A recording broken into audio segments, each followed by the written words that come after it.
The issue of racial reconciliation is not a political issue for me.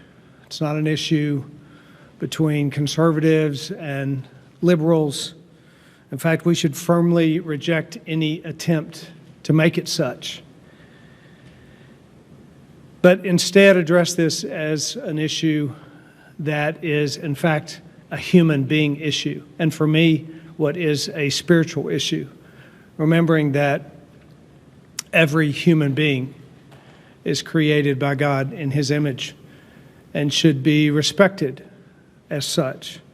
There have been many flashpoints in recent weeks, and these flashpoints represent years of pain and years of long-held attitudes of indifference. Yet the events of the last month have, I believe, created an opportunity for growing understanding and for striving for progress and for rejecting any temptation to wave off what's happening in our country right now.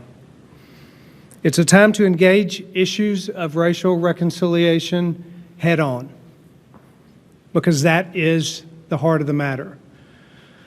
And to me, currently, that looks like constant communication with black leaders, with faith leaders, with law enforcement.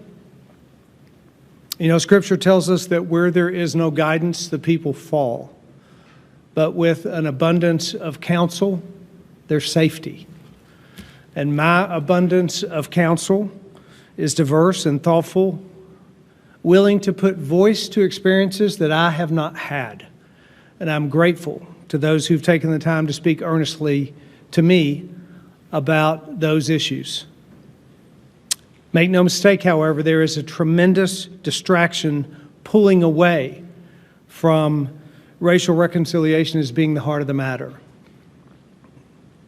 Calls to defund the police or embrace lawlessness or play politics are unproductive.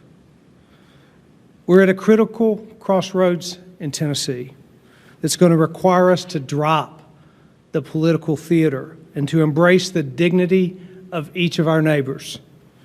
And symbols matter. Proclamations and statues are not just snapshots of our history.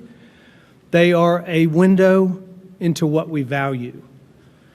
For example, take the Nathan Bedford Forrest bust and the tension that it creates between elevating history and elevating painful symbolism. And as I've said, at the very least, I believe there ought to be context around the bust, especially since Forrest represents a particularly painful part of history for African Americans.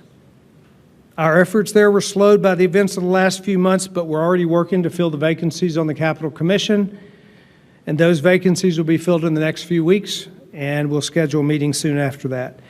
And regarding the Historical Commission, it plays an important role in this process, and I'd be remiss if I didn't acknowledge the passing of the chairman of the Historic Commission, Dr. Revis Mitchell. Dr. Mitchell was a longtime Nashvilleian who served as a premier historian and dean of the School of Humanities at one of the most iconic historically black universities in the country, our own Fisk University. Maria and I offer prayers of comfort to his family, and certainly his passing leaves a void in our state. Speaking of history and symbolism, we have an opportunity to mark a historic day in the life of this nation, and one that is particularly significant in this conversation.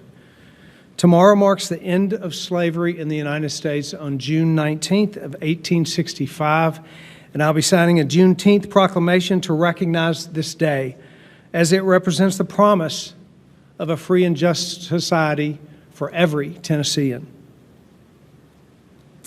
We are at a transformative time in our country, and I believe that our state can be a force for restoration during this time, and we can be an example to the rest of the nation.